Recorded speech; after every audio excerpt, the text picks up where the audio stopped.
It's not here. Not there either. Where can it be? It's not just any shirt. It's my most prized possession. It has Kendall Jenner, my idol's autograph on it. Franny, your t-shirt was dirty, so I cleaned it for you. Come have a look. Oh, snap. I rushed over to see my precious shirt neatly piled on top of the fresh laundry. No. The autograph's completely gone. Grandma! That's right. The person responsible for this unwanted blank shirt is my grandma, who just moved in with us after Granddad passed away. At first, it seemed exciting because my memories about Grandma were all from my happy childhood with her. But now I'm taking it back. She's a literal disaster. You know what? She is getting on in years, but still wants to learn to use social media. My mom even bought her a brand new iPhone 14. Meanwhile, her dear daughter was stuck with this lame iPhone 8. Honestly, all she needed was just one of those brick phones that can only take calls. With her forgetfulness, she'll forget all her passwords. So it's best to just log in with my iCloud. After all, this phone will become mine anyway. Oh, that's quite a handsome young man.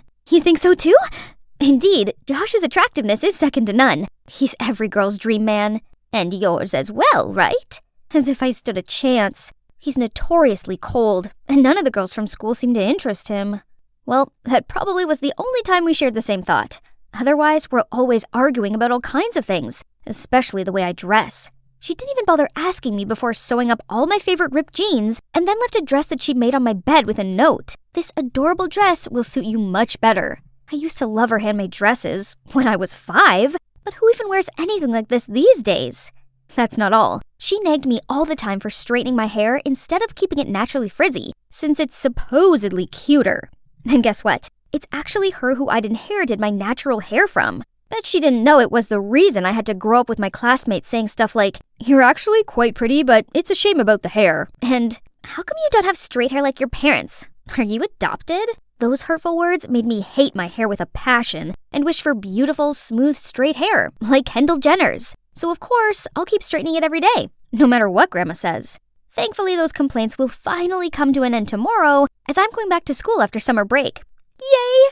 Huh? What's everyone buzzing about? At that moment, the teacher walked in and announced that our class will have a very special new student. And then a very familiar figure entered my class. It was my grandma? What on earth? Did she get lost on her way to bingo or what? How humiliating. Maybe if I stayed deadly still, she wouldn't spot me, and no one would know it was my granny. Oh, my sweetie pie, you forgot your orange juice. All eyes were on me. Good grief. Someone help me disappear from this planet, please. After class, I had to sneak out as fast as I could to avoid having lunch with my grandma. But my best friend Lloyd wouldn't quit teasing me. Suddenly, I heard someone laughing loudly across the room. Grandma? But who is she sitting with? Wow, Jose has quite a peculiar taste in women. He ignores every single girl in this school, but is now completely smitten over your granny. Jeez, why is she bothering him? Jose must have felt uncomfortable.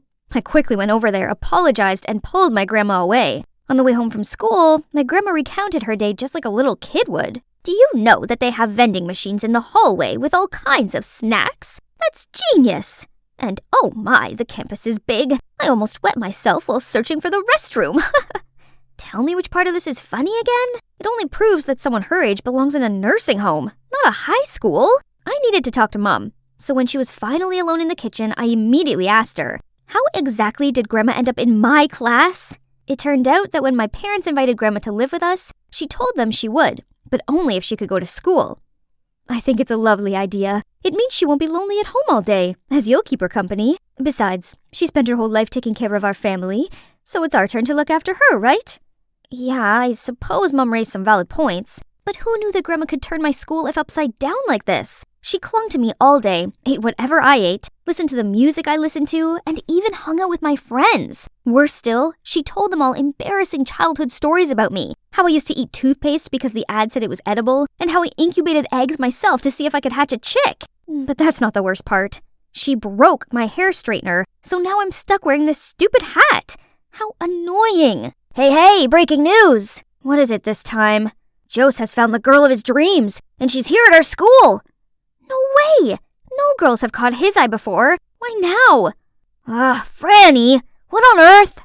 I looked down and, oops, I just accidentally turned him into Sully from Monsters, Inc. Sorry, my bad. Okay, let me see. As Lloyd told me, this was the girl Jose got to know through Tinder before she mysteriously vanished. Moore, 17 years old, goes to my school and...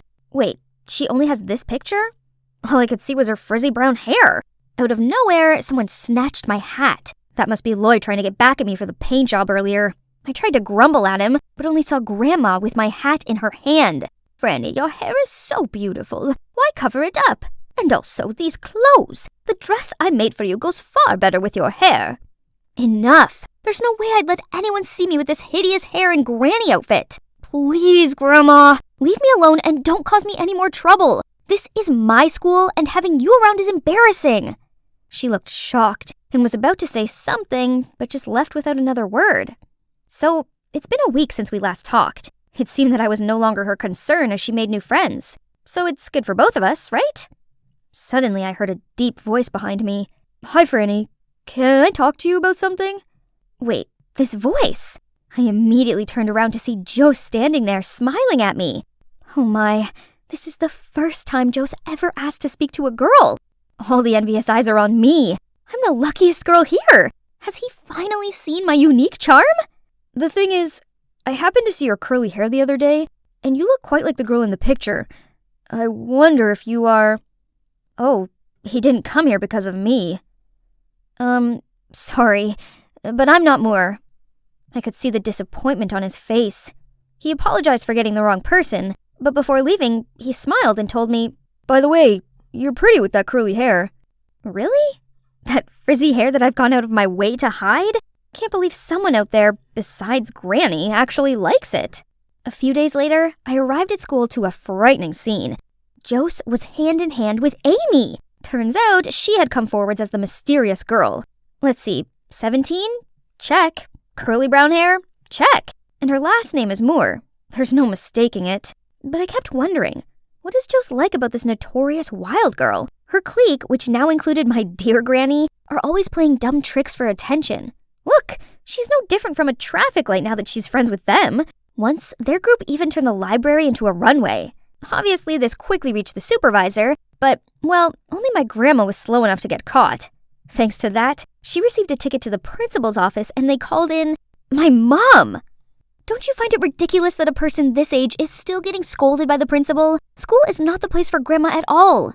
Performing art requires a bold personality, girl. I might be old, but my spirit remains youthful. You know what? I'm going to participate in the Rise to Fame contest as well. I think I may just win. I turned to my mother with begging eyes, but only received a forced smile and a, just let her do what she wants. You'll lose anyway. Why bother? How about you sign up too, and we'll see who wins? Ha! Fine. Challenge accepted. I'll defeat you easily, Granny. Just wait and see. Finally, Rise to Fame, my school's annual competition, arrived. Each team of 3 will participate in different rounds, with the 2 best teams going to the final. First round, handball was a piece of cake for us. Having 2 sporty types on the team helped with that. As for Granny's team, which consisted of herself, Jose, and Dolly Amy, they were eliminated almost immediately. After sports was a Sudoku round. Each team will compete against one another. Whoever solves the puzzle first wins, which should be a breeze because I used to spend rain-filled afternoons playing this game with Granny as a kid. On the other hand, Amy was complaining to the organizing committee that this round was a joke, since Sudoku was so outdated. The more she talked, the more it showed that she's terrible at math and numbers. So it'll be like taking candy from a baby, right? But I forgot Granny was on their team, and unexpectedly, Jose was also very quick-witted. It didn't take them long to solve such a difficult puzzle. Seeing them hugging and celebrating pissed me off. Losing to them by a mere second was the real stinger. Focus, Franny. We had to beat them in the countries and histories round to win. Just a few more minutes till the final round. I was about to leave the waiting room when suddenly I heard a ding coming from this phone left on the chair. It's Grandma's phone. But wait, she knows how to use Tinder? Curious, I opened it and on the screen were all the messages from Jose and the mysterious Moore. Why does Grandma have this account? And why is Jose convinced Amy isn't who he's looking for? I immediately went to look for my grandma and found her in the corner of the stage wing. But as I approached her, she pulled my hand in and signaled for me to keep silent. I thought you let that annoying old hag join the team as a joke. Who knew she'd be so helpful? You'll win easily. Yeah, right? I even heard that history is her strength. I just need her to finish this last round, then I'll kick her out in a heartbeat. The whole group burst out laughing. I nervously turned to look at Granny, but she didn't show any sign of anger. So what will my grandma do next, you ask? As soon as the final round began, she stood up, took the mic, and announced, "I want to withdraw from the competition because I will never let two-faced people get the better of me." After that, she left, and the whole audience started to make a fuss, while Amy's face turned pale. However, the real shocker was when Jose also came on stage. "Me too. I don't want to be in a team with a liar." Then he walked away as Amy chased after him. The audience buzzed, and the organizers announced that this meant our team had automatically won the competition. I rushed home right after the award ceremony to find Grandma ruminating in the garden. I quietly sat down next to her and put my hand on her shoulder to console her. She looked at me, gently smiled, and started telling me stories I'd never heard before. I discovered that she fell pregnant at 16 and dropped out of school. Her friends weren't very nice to her, so she'd never resumed her education. So now she had time, she decided to go back to school to experience her lost youth. "That's why, Franny, you should never let others' mean words get to you. Cherish what you have, because there are still people who love that side of you." What she said was really touching, and it reminded me of Jose's compliments on my hair. "Granny, so what about the Tinder account?" "Oh, I know you really like Jose, so I created an account to learn more about him so I could help you." Turns out, that profile picture was Grandma when she was younger, hence the similarity to me, and Moore actually was her maiden name. I hugged her and profusely apologized for my poor behavior. She gently patted my head, smiled, and said she'd take me to a secret spot. The next day, I returned to my naturally frizzy hair and put on the dress Granny gave me. It wasn't trendy, but it fit me perfectly, and weirdly, I felt kinda confident wearing it. My grandma and I happily walked into a book cafe when I spotted Jose. "I've brought the person you're looking for here." We both looked at her with questioning eyes. "You mean..." Turned out there was still one thing she hadn't told me, that the alias Moore she put up on Tinder was all based on my preferences, my hobbies, my habits, my taste in music, etc. She'd been collecting everything about me to text Jose. "I had to let him know there's an interesting girl like our Franny out there, right?" That was why Jose didn't feel as compatible with Amy. Then the intelligence round confirmed it, as he and the mysterious girl both had one thing in common, a passion for Sudoku. In the end, everything was cleared up. Grandma is still attending my school, and I actually don't mind it anymore. She brings in homemade cakes for me and my friends, tells us interesting stories about the old days, and gives out the best advice.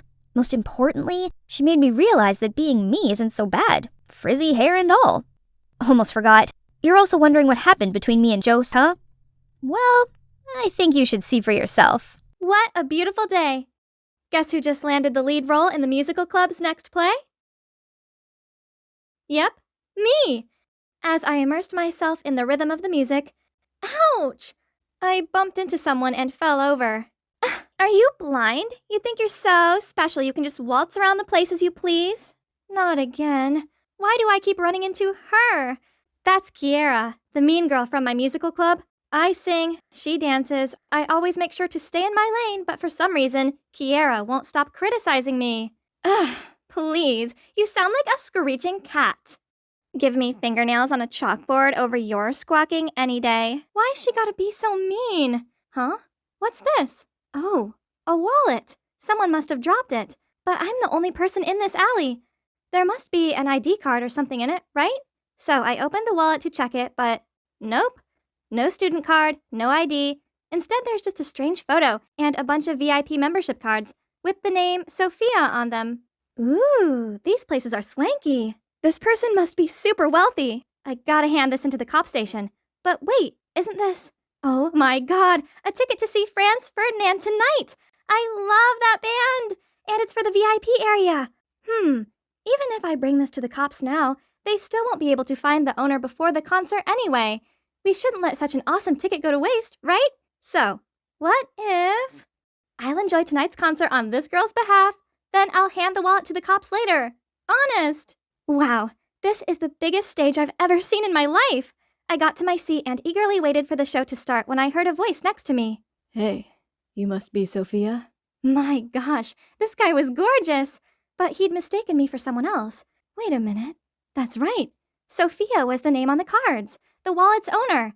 I was still looking for a way to explain this awkward situation when he continued. Glad to meet you. I'm Roman, and I've heard a lot about you from my parents. They're kinda good at arranging things, aren't they? 'cause I really admire this band.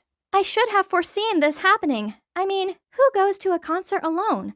Luckily for me, it appears that this Roman guy had never met the real Sophia before. For one night only, I could pretend to be her, right? And guess what? The guy was not only super cute, but also a talented musician. He'd spent most of his life in Italy and had not long returned to the US to attend college here. Through him, I learned that Sophia was a gifted singer, and both their parents set this meeting up so that Roman could help her singing career. Talking to Roman felt so natural, and soon I was singing and swaying to the music alongside him.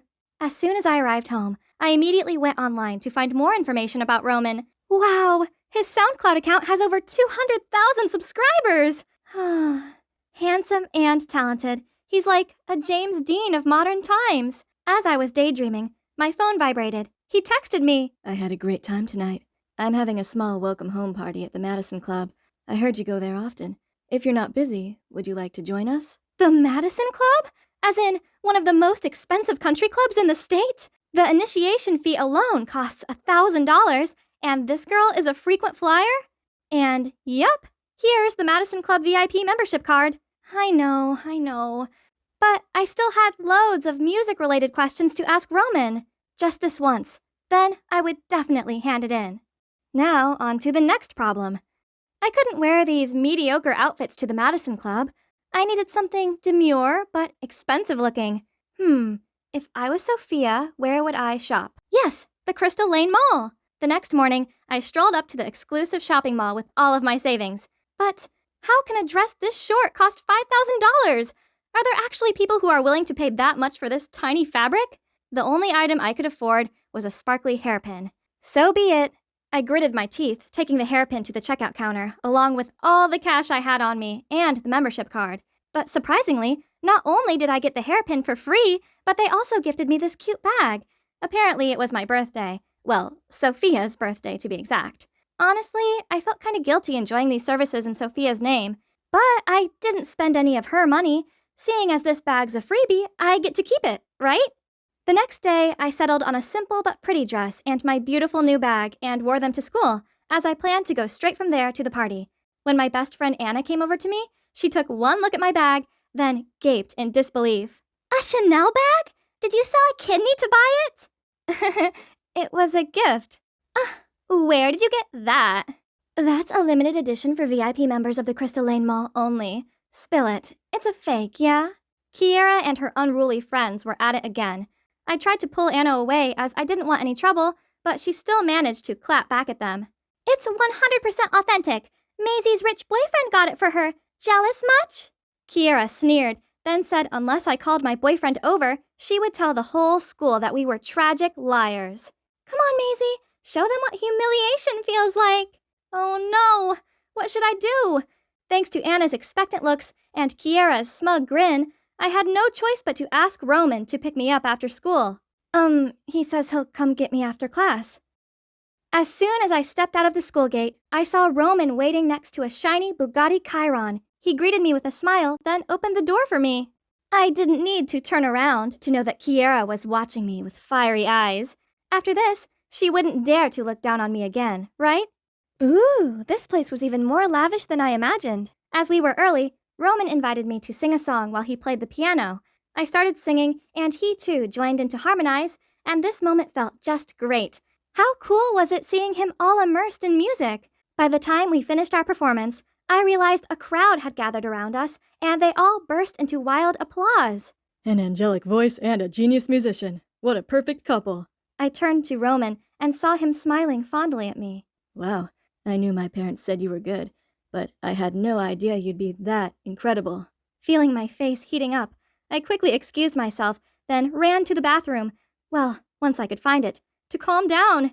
Yeah, so this was a confusing mess, but it didn't change the fact that my heart was still thudding like crazy. This experience was like daydreaming, but maybe I should tell him the truth before things went too far. I returned to see Roman talking with a girl. Seeing me coming, Roman waved me over and said, Here she is. Hey, Sophia. I've just been chatting with your little sister. Oh no, I was going to tell Roman the truth myself, but when the girl turned around and, isn't that Kiera? So Kiera is my Sophia's sister? Kiera seemed as surprised as I was, as she made up an excuse and left. Did she really just leave without making a scene? The next day, I turned up at school with the wallet and looked for Kiera, only I couldn't find her anywhere. When the last bell rang, I received a message from her that said, "Meet me in the alley behind school." I nervously arrived at the rendezvous spot and saw Kiera waiting there. "Here's your sister's wallet. Sorry I didn't return it sooner." But to my surprise, she didn't even take the wallet. "Thief, you'll pay for that." What did she mean by that? Let me be clear, I didn't steal this. I just picked it up by accident. I was always going to hand it in. Then why did you use my sister's name and membership cards? No more excuses. Stealing is still stealing. If you don't want everyone, including Roman, to know that you're an identity thief, you'd better do what I say. You will sing for me to lip sync at the city's upcoming singing contest. Singing contest? But Kiera's a dancer, not a singer. Suddenly, a voice from behind startled me. Here you are, Sophia. I've been looking for you. I turned and saw Roman's happy, oh so cute face. He'd be so gutted when he found out that I'd lied to him from the start. Sensing my feelings, Kiera just smirked at me before she left. "Remember our deal, sister?" It turned out that Roman had just finished composing a new song that day and wanted me to record a demo for it at his studio. But this isn't right. I hesitated, then blurted out, "Roman, actually, I'm not..." Roman interrupted before I could finish my sentence and showed me the poster of an upcoming singing contest. Oh, it was the one Kiera mentioned earlier. You should give it a try. It's a good opportunity. I shook my head sadly. But I can't. Why? How can I tell Roman that I can't participate in the contest because I have to help Kiera lip sync? So I just told him some baloney about having a family thing on that day. When I got home, I decided there's only one thing for it. I had to block Roman. It's the hardest thing I've ever done, but I had to stop this web of lies now before they overtook my life. On the day of the singing contest, although I'd pre-recorded the song for Kiera, she still dragged me along with her. That's odd. She didn't seem her usual brash self. Maybe the nerves had got to her? Then, midway through her performance, she misjudged a move and her mic clattered to the floor. As she was standing there dumbfounded, my voice continued to blast out. The whole room fell silent. Then slowly, the murmurs began to rise. Everyone pointed and commented on Kiera, and I heard the man sitting next to me muttering, "She's brought more shame on our family. How could I tell anyone that's my daughter?" Oh, so this is Kiera's father? And the woman sitting next to him, probably her mother, was also shaking her head in boredom. At that moment, a staff member approached them to say something, and I could see their faces turn pale before they rushed out of the auditorium. Seeing that, Kiera burst into tears, then rushed off the stage. Geez, how can parents treat their child like that? Kiera may have been a mean girl, but she didn't deserve that. I was about to go check if she was okay when a hand pulled me back. It was Roman. "Maisie, it's your turn." Right at that moment, the host of the show called me to the stage by my real name. Huh? What was going on? I turned to look at Roman, but grinning, he just wished me luck and handed me the mic. And the music started. It was the song that Roman and I had sung together. I took a deep breath to calm myself, then sang my heart out. When I ended the performance, all 3 judges stood up to applaud, and the audience cheered me on. Oh dear, am I dreaming? What is all this? Do you know who I really am?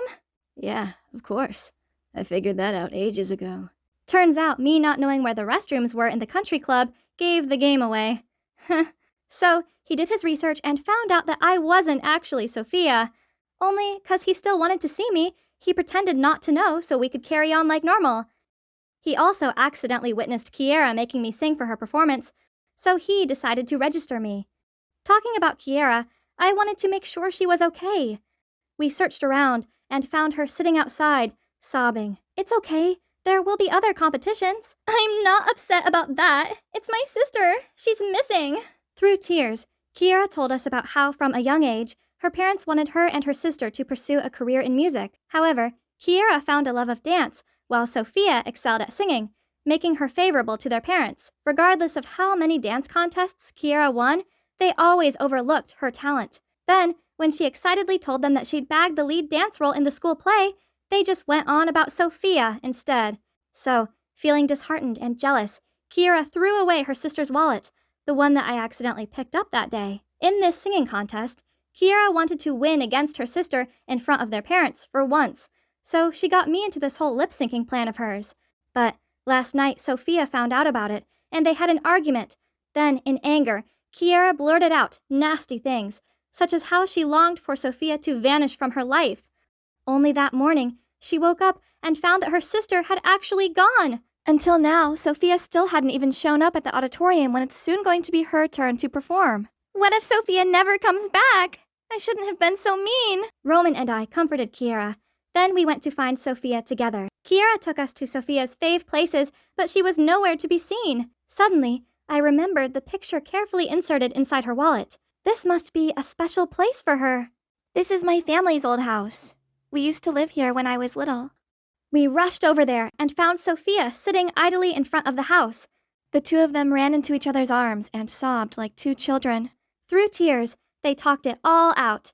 Turns out, while Kiera was jealous of her sister, Sophia didn't have it any better either. She has been pressured by their parents' expectations since forever, and she did always feel sorry for Kiera because of all the privileges she had. You know, you can't judge a fish by its ability to climb a tree. If singing is your passion, feel free to live it to the fullest. But if it's not, don't be afraid to pursue what makes you happy. I mean, you're actually a really awesome dancer. So, in the end, Sophia and Kiera made up. After a big fight with their parents, the two sisters were free to pursue their own passion. Kiera focused on dancing, while Sophia and her friends formed an indie band like she always wanted. As for me, well, I've learned a lesson that if you find a lost item, take it to the cop station immediately. Luckily for me, it hasn't turned out so bad. I helped two sisters find peace, and even got myself this handsome, super talented musician. I was rushing to finish homework when suddenly a screeching shout startled me. Julia, why did you hide the letter Ben sent me? What? You've lost your mind, Katie. I already gave it to you. And didn't you say this guy was too ordinary for you? Why are you such a liar? This Ben guy tried calming her down, but it was too late. Everyone around us was already whispering. Ugh, I was not to blame for this. Guess what? That girl putting on the poor me act is my sister, Katie. We once were really close, but suddenly, boom, she changed. Now all she does is pick a fight with me. Oh, thank God. Here are my people. My dance club friends. Only dancing could help liven up my mood right now. We were happily chatting on the way to practice when suddenly... Julia, where are you going? Get back to class right now. Finals week is coming. No way. You don't know how Katie just embarrassed me in front of the whole class. I'll never go back there. Stop making excuses. Then he dragged me back to the classroom. That's Max, my overbearing older brother. His catchphrases include, Julia, where are you going? Remember to come back before 9 p.m. You still have lots of homework to do. Or, Julia, come back and change your clothes. The dress you're wearing is too short. You see, I'm 16, not 6. Why does he keep treating me like a child? Worse still, this semester, he decided to move to my school to be able to watch my every step or something. Ugh, it's unbearable. After school, I came home exhausted, but unfortunately, this awful day was not over yet. Dad was there waiting for me, my report card in hand. Julia, there's not even a single B on here. Those dumb equations just wouldn't stick to my head. Dad, I've tried. Tried, you say? So it has nothing to do with you skipping school to go dancing, huh? Oh no, in her hand were a bunch of pictures of me practicing. Okay then, it's about time I let my parents know about my passion anyway. I think I want to pursue something else, which is dance. No, Julia, studying is the only way. I don't care what you do, as long as your grades improve. Please learn from your brother and sister. Study, study, study, study all the time! I angrily stormed upstairs and slammed shut my door. Then I heard my mom's voice whispering outside. Never mention dancing again, Julia. Give it up. That silly hobby won't do you any good. What does she know? She isn't even my actual mom. Yes, they're just mine and Max's adoptive parents. I bet if my actual mom and dad were still alive, they'd understand and not forbid me from following my dreams. But life is too cruel, as our parents died 10 years ago in a traffic accident. Then Max and I were in an orphanage until we were adopted and came to live here with our adoptive parents, a biology professor, a housewife, and their daughter, Katie. After a restless night of overthinking, the next morning I trudged through the schoolyard like a zombie. Suddenly, a tall figure crashed into me. Ouch! The guy apologized profusely. Then he told me he hadn't been paying attention as he was too engrossed in a cool video. Oh, This is our club's dance video I posted yesterday. We immediately started chatting. So, his name is Daniel. He's a new transfer student here, but already a big fan of our club. We were watching another video together when his phone screen popped up a message. Hey, are you free tomorrow night? Katie? Oh, that's definitely my sister Katie. Why does she have to appear everywhere? Anyway, after I parted ways with Daniel, I excitedly ran to the practice room to tell my friends about our new hardcore fan. I waved at them, but they just ignored me. Weird. Hey guys, what's wrong? Don't you know? Julia, yesterday your mom called everyone asking to disband the club. Your mom even blamed me for being a bad influence and distracting you from studying. So please, stay away from us from now on. What? My mom said that? How did she even know their numbers? You're welcome, Pumpkin. I've helped you introduce your dear friends to Mom. They seem to get along really well, don't they? Katie? Again? Why am I even surprised? I stumped after her. Then from afar, I spotted Daniel waving at her as they passed by each other, and she immediately turned on her flirty mode. I suddenly thought up a great idea. Well, just wait and see, my beloved sister. When Katie walked off, I quickly ran over to chat with Daniel, and it didn't take long for me to lure him into my trap. My friends are all going on about the new Jurassic World movie. Have you seen it? I want to watch it too, but I have no one to go with. Is that so? Actually, I was planning on seeing that movie this weekend. Let's go together. Bingo! The fish has taken the bait. Katie, you took away the one thing I love the most, and now watch me do the same to you. That Saturday night, I happily went to the cinema in a pretty dress. No sign of Daniel yet, so I got to my seat first. But, Julia, what on earth are you doing here? Oh, Katie, the prey even showed up by herself. Nice. She immediately jumped on me, accusing me of stalking and ruining her date. We argued loudly until a member of staff kicked us out. A few days later, Daniel and I met at a cafe he chose. But right away, I saw Katie at the next table. Again. She seemed to be waiting for someone. I walked over to her. You're so persistent on being a third wheel. She was so angry but couldn't say anything. I went back to the table and sat with Daniel. Huh? What? There's ketchup all over my dress! That does it! So I lunged at her and we started brawling.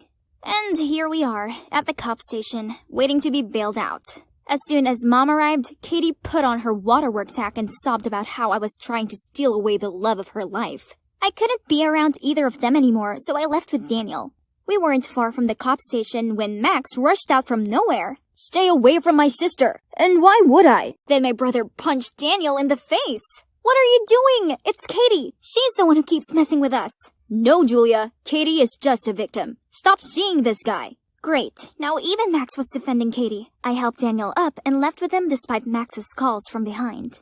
The next day, I was putting things in my locker when I saw Max and Katie passing by, looking real close. They were whispering something to each other, as if his real sister was her, not me. Fine then, if that meant I would stop being supervised. Katie still wouldn't leave me alone though. There were countless times she squeezed between me and Daniel, laughing with him as if I didn't exist. Another time, when we were about to kiss, she jumped out of nowhere, gave Daniel a concert ticket, then the two of them left together. So annoying. Honestly, it's no longer about taking revenge on Katie anymore. I do feel happy when I'm with Daniel. He seemed to want to be with me too, but why didn't he just reject Katie? But at least it was me he invited to the prom this Friday, not her.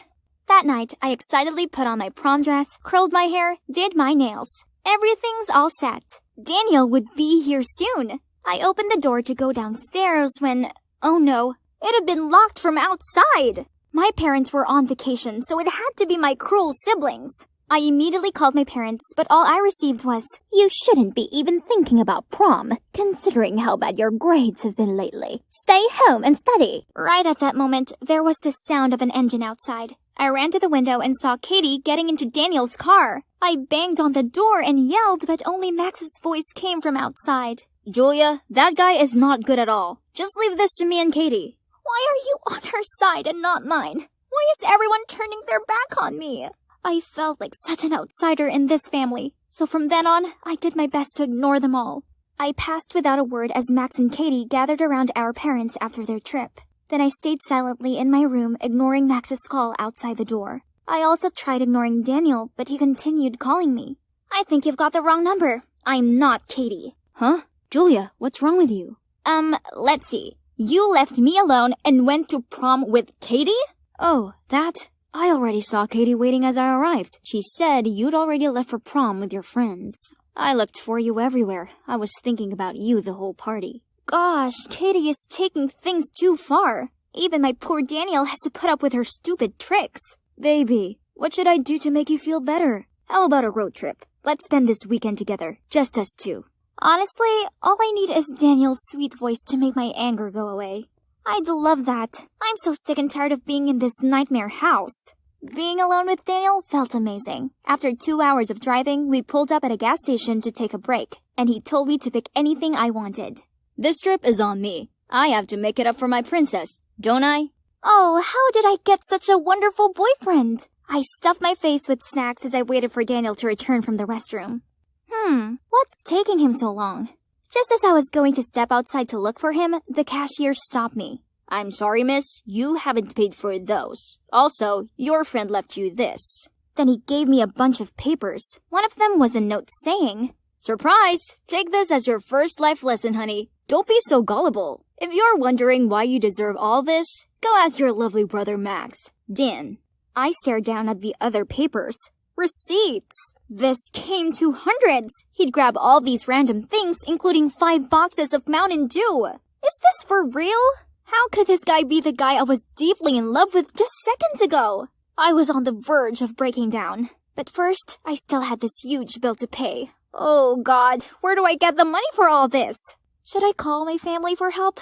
No way. I could already hear Max scolding, then my parents nagging, and Katie's scornful look. And so I begged the store owner to let me work here to pay back the bill. It's not so bad. At least I wouldn't have to go home. But only, I kept on messing up. I clogged the slushy machine so the floor was covered in sugared ice. I knocked over the sunglasses stand while cleaning and constantly counted change incorrectly. It was a disaster. Maybe if I'd pay more attention in math, it wouldn't be this bad. I tried everything, but all I did was create more trouble instead of paying back the money. Eventually, they kicked me out. And now all I can do is sit at this abandoned bus stop, not knowing where to go or who to find. Thinking about my life with my family before made me tear up. If only... Suddenly, a familiar car stopped in front of me. Dad! Julia, here you are. Everyone's been frantically searching for you. I'm so glad you're okay. Why did you scare us like this? I'm sorry, Dad. Dancing is my only passion, but I knew you wouldn't accept it. No, Julia. I'd never stop you pursuing what you love. I used to think you were just making up excuses for being lazy. Right at that moment, another car pulled over. It was Max, my mom, and even Katie. What on earth are you doing? If you keep acting like this, Mom and Dad will kick us out. Max, why would you think such a thing? Max let go of me, then hesitantly said, I know you take education very seriously, so I always try my best at school. Julia and I are just adopted, so... Actually, I'm adopted too. I've overheard this once from Mom and Dad. So ever since then, I was scared they'd love Julia more than me and throw me out. Oh, my baby, it's true. We adopted all 3 of you. This doesn't change a thing. You're our children and we love you all, and only wish for you to care and look out for each other. Whoa, this was all too much to take in. My emotions were all over the place and I didn't know whether to smile or cry. Secrets only make us misunderstand one another, so from now on, we won't hide anything, okay? On that note, I'm sorry, honey. Let me tell you all this one last secret that I've been keeping to myself all these years. It turned out that my adoptive mom was mine and Max's biological dad's ex. After our parents died, she offered to take us in. Our adoptive dad didn't know the story behind that, and he only knew about an ex of my adoptive mom who was a pro dancer. Mom was so afraid Dad would find out about me and my brother's true identity and be angry, so she tried her best to hide my dance talent. But she never expected her husband to be this generous and understanding. So, all problems were resolved and family peace was restored. Oh boy, I miss home so much. But now is not the time to go back. Us 3 siblings had one more important task. Expose Daniel. Can you believe that Daniel turned out to be my brother's best friend from his old school? Daniel misunderstood my brother's friendship for love, so when Max rejected him, he felt like a fool and started causing problems for Max. That's why Max transferred schools, but Daniel followed him there. Knowing Max loved his 2 sisters very much, He deliberately approached us both and played tricks to make us resent each other. After that time at the police station, Max told Katie about this and worked up a plan to expose Daniel. We found Daniel's current partner and invited him to meet them at a diner. Then we told him everything his boyfriend had done. Needless to say, he was so angry he finished with Daniel and exposed his true face to the whole school. Facing a barrage of criticism, Daniel was scared and apologized to the three of us and promised to make up for it. Well, now that I have a happy family, I can freely pursue my dance passion. What else do I need? Just looking at Daniel being subservient is enough to satisfy me. This school is so boring. All they do is talk nonsense and do nonsense things. Worse still, I feel like I can never escape them, as some of them live in the same neighborhood as me. But you know what the most annoying thing about my life is? That's Joy, my identical twin sister. In my parents' eyes, she's perfect. That's why she's the favorite child. Her allowance is more than mine, and she gets to attend an elite private school while I'm stuck at the most boring school ever. How unfair! With a sulky face, I walked into my room whining. I think having identical daughters means our parents forgot that there's actually two of us. They've never picked me up from school. Don't be absurd. They just took me to collect my dress for the school gala. A new dress for some fancy party. How terrible for you. I don't even want to go to the party. Trust a nerd like you not to appreciate what you have. If I were you, I'd make the most of every second of that elite school of yours. And if I were you, I would just enjoy my pressure-free life. We both sighed and stared into a void, thinking about our tiring lives. Then Joy suddenly turned to me. Oh my god, Jade! Do you want to be me? Go to my school, have my things, and attend the gala? What a brilliant idea! Why had we never thought of it before? I'd live her fancy life and she'd live my dull one. That's perfect! Wow, this school is enormous. I tried to keep my cool as I navigated the endless hallways in search of Joy's locker. Ah, found it. I spotted a group of girls waving me over. They must be Joy's besties. Ruth, Nora, and Nell.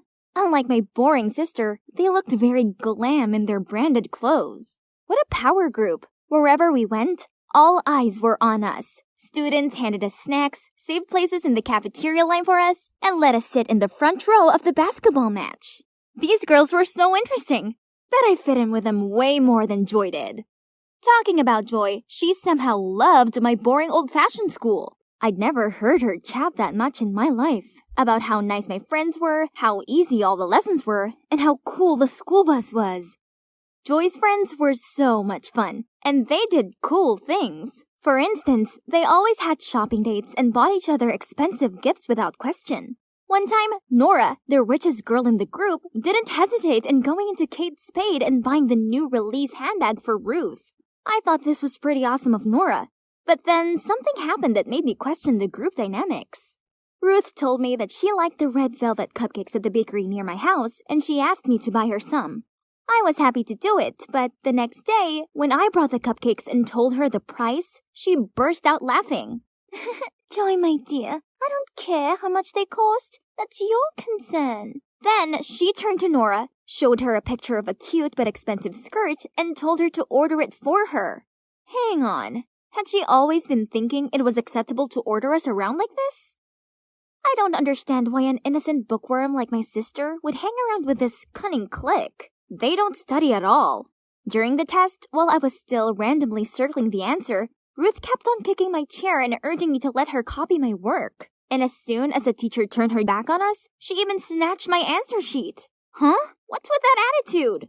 I took a look around and saw both Nora and Nell were also copying another girl's paper against her will. Rude! After the test, Ruth came up to me, hissing. Have you forgotten our deal? Huh? Deal? What could it be? Well, I guess I would have to put up with Ruth for as long as I was Joy, so I could return everything to her in roughly the same condition after the gala. What I really should do now is just to enjoy this elite school life, right? So, I didn't join Ruth and her minions for lunch, but bought food from this super cool vending machine instead. They even had pizza. But the machine made these weird sounds. Ugh, I think my food was stuck. So I kicked and tapped it. But it still didn't work.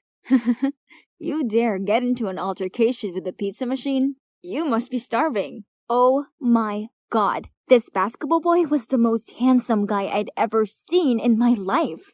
I was too lost in his eyes to realize the dumb machine had finally delivered my lunch. This gorgeous guy then leaned towards me and my heart skipped. Oh, Cupid, I wish I was the one he picked up instead of the pizza.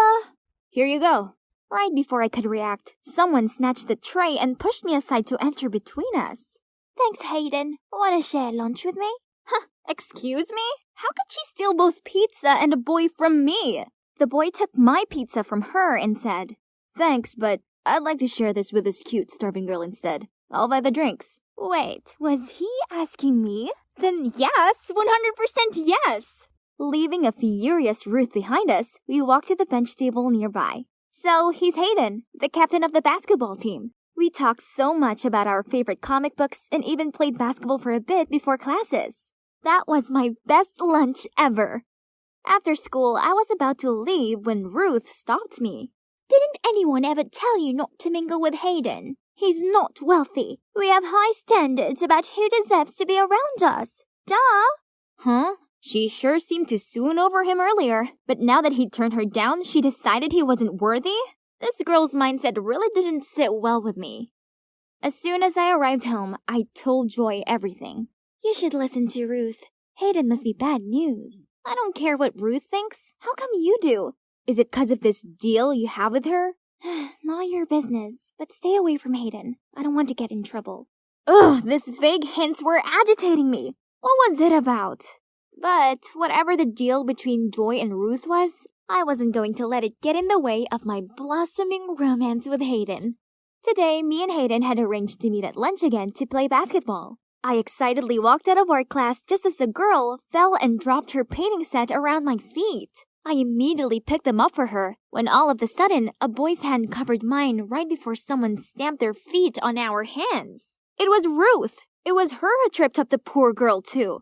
She did all that on purpose to hurt me, but Hayden got there just in time to save the day. What do you think you're doing? Feeling too embarrassed being caught red-handed, Ruth couldn't do anything but give me a spiteful look before leaving. I couldn't believe that Hayden did that for me. His hand was swollen, but he just kept checking if my hand was okay.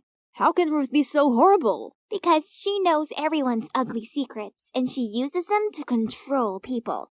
Joy, she knows your secret too, right? No, I'm not sure, but I don't care. No matter what that secret is, she's gone too far. Don't worry, I got your back. So will I. Oh, I'm Katie, by the way.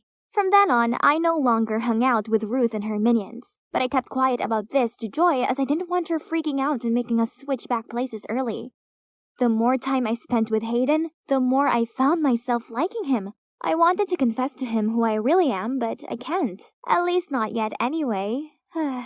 Katie is really nice to me too, and she introduced me to her super sweet friends. Everything was just perfect, except my grades. Well, I didn't dare to tell Joy about this either. My study was pretty bad, and it literally ruined Joy's straight-A record. Meanwhile, Ruth, time after time, insisted that I was the one who had to do all her homework, research, and tests. But duh, I couldn't even finish mine. You know what I've got. Yeah? What exactly is that you have? What's all the threat about? Ruth was stunned seeing me talking back at her like that. Yep, that was it. I've had enough. After class, she waited at my locker and signaled me to follow her to the equipment room. Finally, I could know what my secret was. Ruth showed me a video on her phone of Joy sneakily checking her notes during an examination. Was she cheating? If our principal sees this, I'm sure your precious scholarship will be long gone. And what about that excellent student title of yours? So Ruth was using this to manipulate Joy. Does she do the same to everyone else? Do you think this would scare me? I don't think. I know. You don't want to lose everything, right? No, Ruth. It's you who's gonna lose. Do whatever you want with that clip, like I care. And so I walked away, leaving a fuming Ruth behind. To be honest, I was a bit scared. Well, I know scores and things like academic transcripts were so important to Joy. What if I destroyed it all?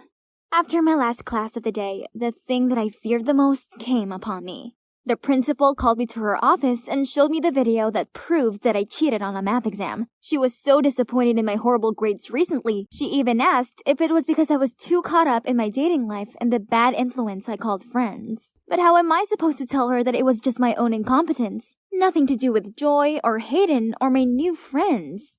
I just reached my room door when I heard Mom scolding Joy. The principal must have called her. It was all my fault. When Mom left the room, I could feel how angry and frustrated Mom was. Joy, I'm so sorry. I couldn't let Ruth have this hold over me. You anymore.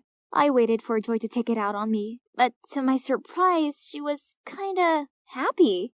That's okay. I think I should thank you for that. I've never been brave enough to stand up for myself, although I was so tired of getting picked on all the time. I was so scared, but turns out being scolded by Mom isn't as bad as I thought. My homeroom teacher also called me, but she only gave me a warning and told me not to make the same mistake again. I've never felt this at ease before, Jade. I'm not the perfect Joy anymore.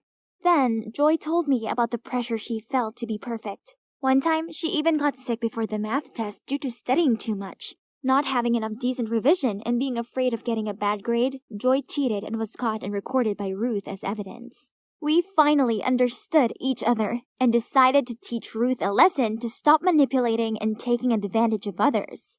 We spied on Ruth and secretly recorded her. And guess what? Turned out she was not as wealthy as she always pretended to be. All the brand names she had were from the poor victims that she called friends. I also filmed Ruth forcing the top students to do homework and essays for the rich kids while she just sat idly to collect money. I was so ready to post these videos online, but Joy stopped me. She told me if we did this, we were just as bad as Ruth.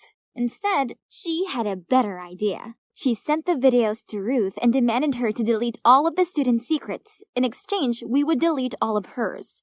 Ruth, of course, had no choice but to obey. Wow, how mature my sister is. My last day in Joy's life has arrived.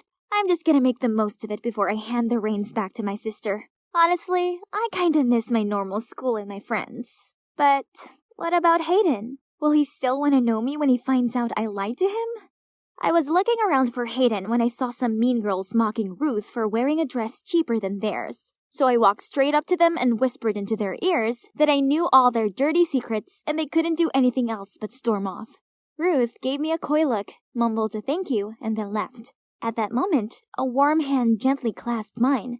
Hayden! Wow, you're so cool. I'm not that cool, Hayden. Actually, I have something I have to tell you.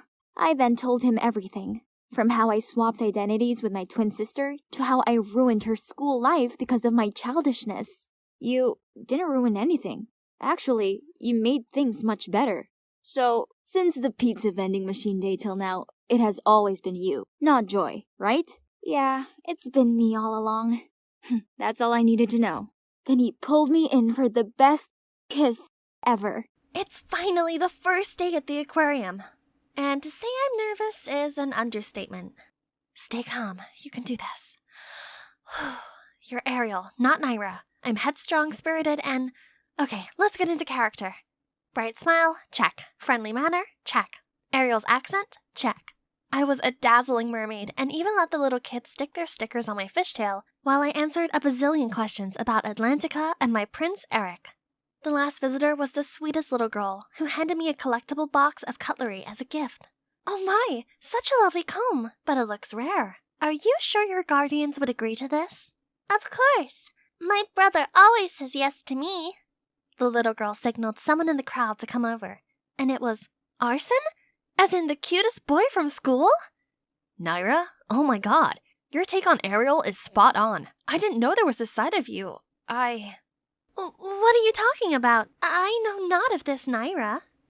Feeling the panic rise in me, I lifted my fishtail costume and ran with my 2 feet as all the kids stared in shock. I'd never wanted to disappoint those kids, but I had the biggest crush on Arson, and no way had I expected him to be there and see me like this. At school, I was a loser, a nobody. Yet, when I was acting, I felt invincible. At least, I did until my timid, introverted side got in the way of my performing dreams. That day, our drama club mentor announced our school play this year would be Legally Blonde. I loved that movie so much, and I already knew all the lines. I couldn't let this opportunity pass me by, so when the mentor asked who wanted to audition as the lead, Elle Woods, I took all the courage and raised my hand. The whole room fell silent and suddenly burst into laughter. Oh, please, how could a loser like you play the glamorous Elle Woods? Worst of all, the mentor agreed with her and said that I might be better suited for the nail lady role. And then she said the lead should go to someone who's outgoing and influential, like Eliza. What? Eliza's got the emotional range of a teaspoon. I gotta get this role. So I waited until the end of the meeting and then spoke to the mentor in private. I'm sorry, but I can't cast an Elle Woods with stage fright. Naira, I'll consider giving you the role, but only if you can prove to me that you can do this without your fear getting the better of you. So, try practicing by going out in public and interacting with strangers. Get yourself comfortable in front of a crowd. Can you do that? Feeling determined, I went to look for some kind of social experiment right away. And that's why I applied for this job at the aquarium. But I never thought anyone from class would show up. Least of all, Arson. He even caught up with me at school the next day, insisting he saw me at the aquarium.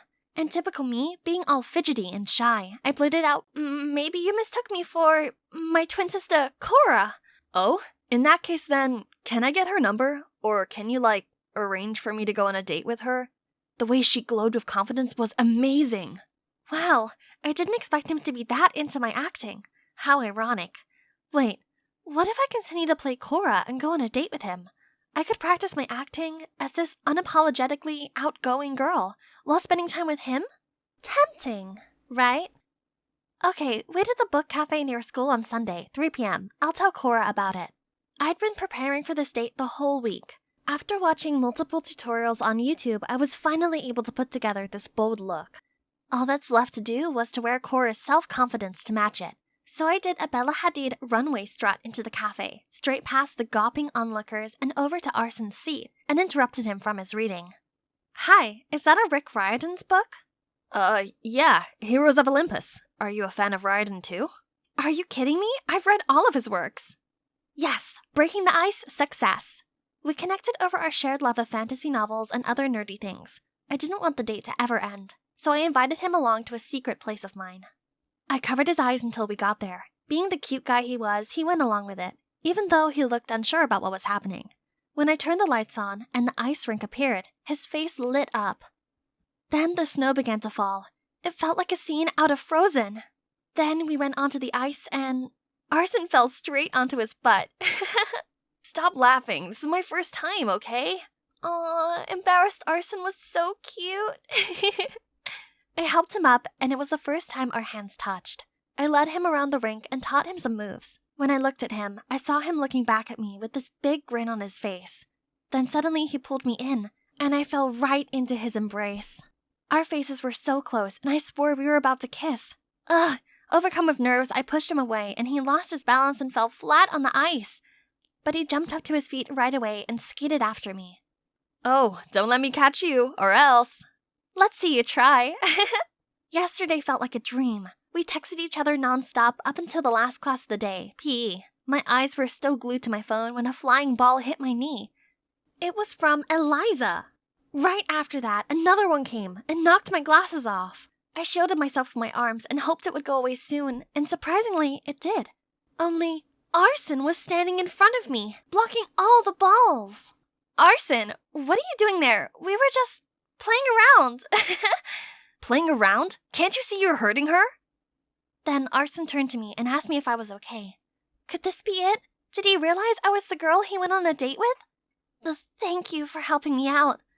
You're my friend, and also Cora's sister, so I've got to look out for you, right?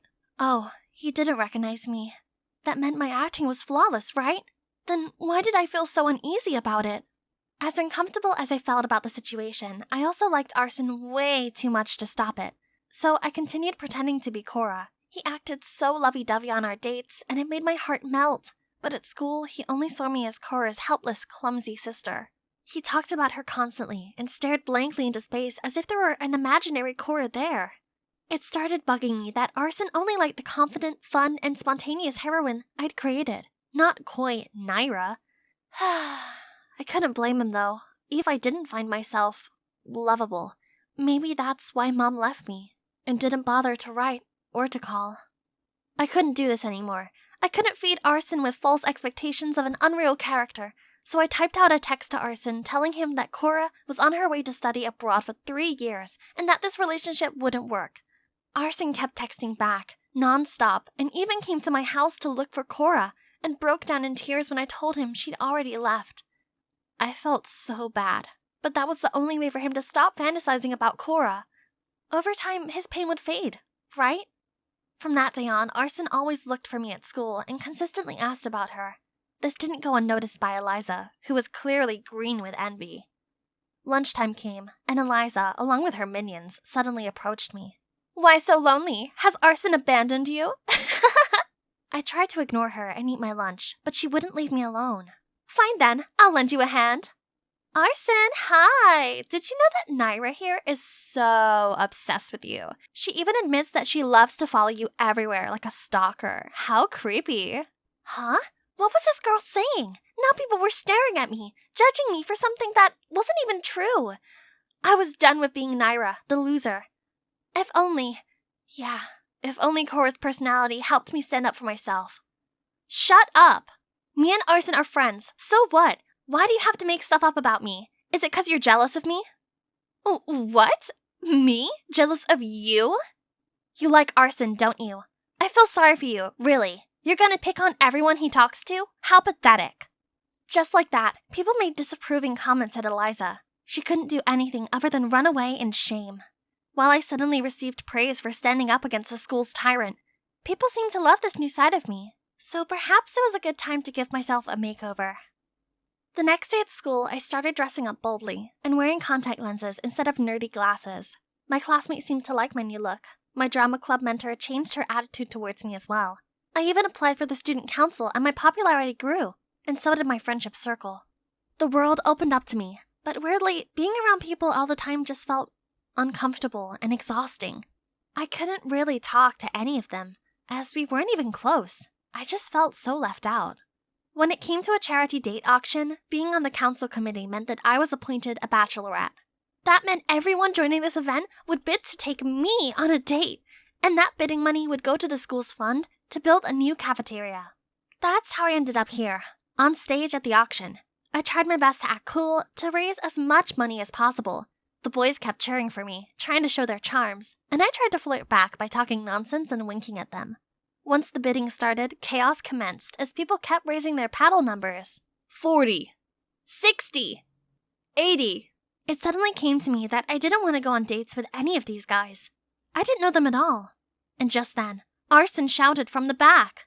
500. 500 going once, going twice, and sold. Arson jumped on stage, grabbed my hand, and dragged me out of there. He led me to the garden, and then he started asking me tons of questions. "What is it with you lately? It's as if you're someone else." No way. I'm just the same old Naira." "Tell me the truth. Are you Cora? You switched places with your sister to protect her, right?" "Oh, Cora, I've missed you so much." After all this time, he was still in love with Cora? Even now when I changed myself, he still didn't see me as Naira? "Arson, I can't." And then I just ran out of there. After a night of crying myself to sleep, I was back at school and found myself summoned to the principal's office with a smirking Eliza. There she showed the principal a video recording of my conversation with Arson last night, which was proof that someone else had been replacing me at school. If this was true, I could be expelled. Oh no! Panic! I blurted out a lie that I had bipolar and that sometimes I switched to the other persona and acted up. The principal seemed confused, but then she insisted I go to the school therapist. I had no choice but to agree. And it was actually really good for me. Through talking to the therapist, I could finally open up about my past. Ever since I was a kid, I've always been super shy. I thought it was why my mom left me behind when she split from Dad and moved out. She hadn't even contacted me once. I know a childish nerd like me would never be the one who she could really talk to. Thank God my dad came to pick me up after that. The thought of facing my so-called friends on the bus was making me nauseous. Were you that unhappy not having your mother around? I just don't know why she left me behind without a word. Was I a loser in her eyes? Honey, listen. Mom loves you. And the reason you didn't receive any letters from her was because I hid them all from you. What? Why would you do that? Because I was so broken after your mom left that I thought it would be better if you and I could forget everything about her. I'm sorry. Don't you know how terrible I felt about myself all those years just because of your selfishness? I ran into the house immediately. I couldn't look at him right now, only to see Mom and Cora were sitting in the living room. Both rushed towards me and pulled me in for a hug. Yeah, the Cora character wasn't entirely made up. Instead, I based her on my real-life twin sister. The little 5-year-old me always struck by Cora's side, hid behind her dress while she boldly stood up against anyone who dared to pick on me. I'd always looked up to her. Turned out, when Dad got the call from school, he realized his actions had caused me pain, so he did everything in his power to contact Mom and brought her and Cora from LA to here. Mom kept apologizing to me, saying she regretted every minute of leaving me behind. Seeing them all break down in tears like that ached my heart, but it gave me this warm feeling at the same time. After all this time, my family feud was finally resolved. Just at that moment, the doorbell rang. It's Arson. Naira, is that your boyfriend? What? I dragged him away immediately, and this time I admitted the whole truth to him. I told him how I lied that the girl in the aquarium was Cora, because I didn't think he'd like the real me, as I wasn't a confident presence. But my feelings for him were real, and that's why I tried so hard to get close to him, but I figured now that he knew the truth it'd be over, so I'd just walk away. Finally, I'm back. I've been in LA for an entire winter break to spend more time with Mom and Cora, and to figure myself out. I realized that being an introvert is nothing to be self-conscious about. I'm observant, and that'll help a lot of my acting passion, right? This semester, I'll definitely try to impress my drama club mentor. No boys will ever distract me again. And that's when I spotted Arson waving at me with a huge bouquet in his hand. Arson, what are you doing here? I thought you were still mad at me. Well, I thought about it a lot, and honestly, things between us got messy, so I'd like to get to know you again. Only this time, please can it be the real you, as I really want to know what Naira's about. What do you say? Yeah, I'd love that. Look at this gorgeous golden cruise. Isn't it perfect for my 16th birthday? Here comes the most exciting part of tonight. Gifts, of course. All the guests lined up, eager to hand me their presents. Mr. Robinson bought me this eau de parfum in a dainty gold bottle. Yep, approved. What's next? Ooh, a pair of Jimmy Choos from the Mitchells? Gold, of course. Nice color, but the heels are far too low. What a bummer. I'll have to pass on this. That's right. Every single thing of mine needs to follow specific standards. Why, you ask? Well, my mom saw me as her beautiful angel deserving wonderful golden luxuries since the day I was born with this silky blonde hair and sparkling amber eyes. So much that she immediately changed my nursery interior to gold, along with all my baby clothes and toys to match my features. Throughout my childhood, Mom continued to spoil me with life's wonderful golden luxuries. One time, I asked for a piano, then voila! A grand classical one made from pure gold appeared. Can you believe that? Another time, I said I wanted a pony. Then, without hesitation, she took me to a farm to meet Goldie, my new mare with the shiniest golden coat. Mom, thank you so much. Honey, gold is the symbol of power and divinity. You must always remember how special you are and never accept anything less than perfection. And those are the words I've been living up to. Back to my birthday party. It's time for birthday cake! But the flowers are pink. I want it all gold. Chef friends, please scrape them all out and replace them with gold ones. I couldn't believe my birthday was almost ruined because of that.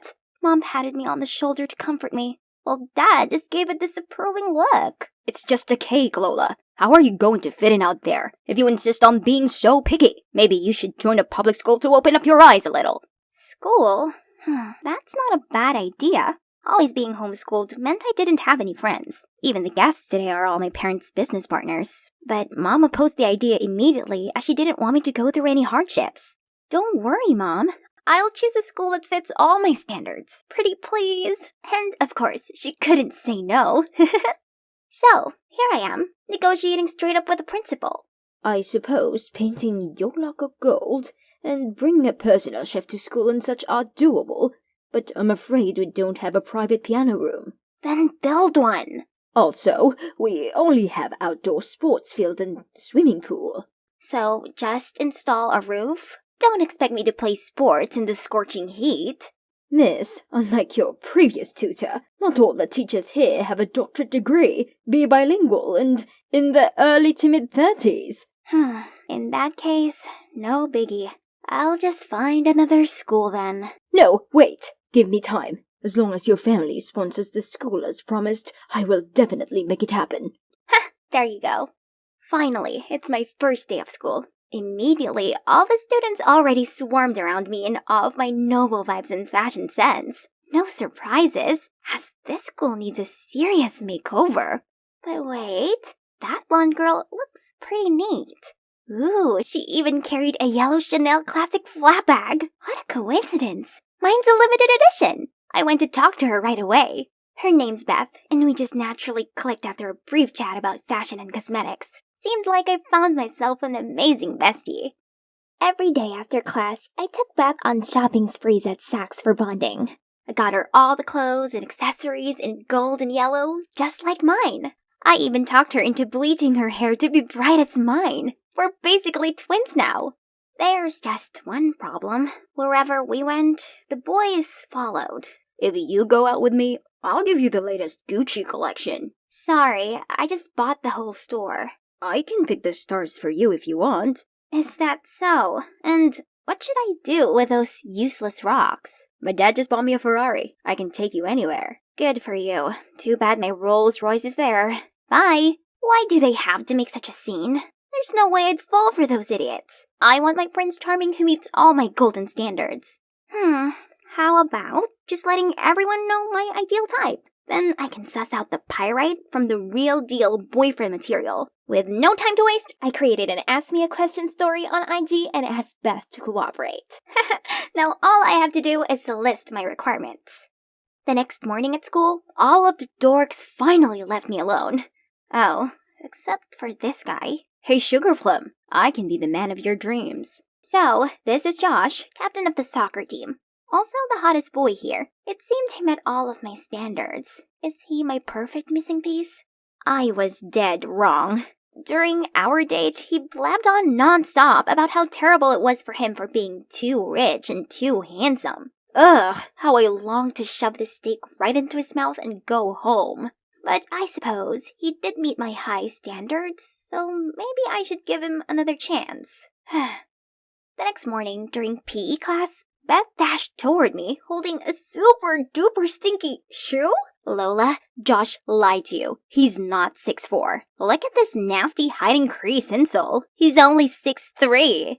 Ew, gross. Babe, I'm sorry. I only did it because— That's enough. Take this stinky shoe away from me. We are over. And so my quest to find true love is at a dead end. Again.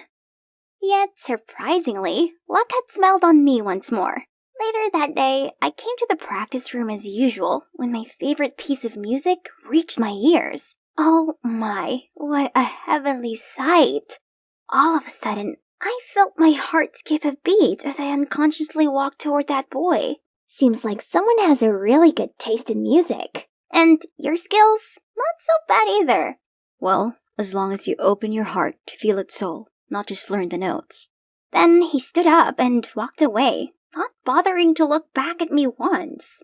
That was a bit snobby, wasn't it? Yet, strangely, I stood there dazed. But wait, who am I to swoon that easily? Let's see if he met my standards first. Beth helped me to find out more about him. Turns out he's Connor, the new transfer student who's trying out for the basketball team. So, I immediately went to Ken, the captain, and whispered in his ear, asking him to come up with an excuse to make Connor get a physical exam. At my personal doctor's office, of course. The result is finally in. Natural blonde, no baldness, check. 6'5", definitely without hiding crease insoles, check. White teeth, no cavities, check.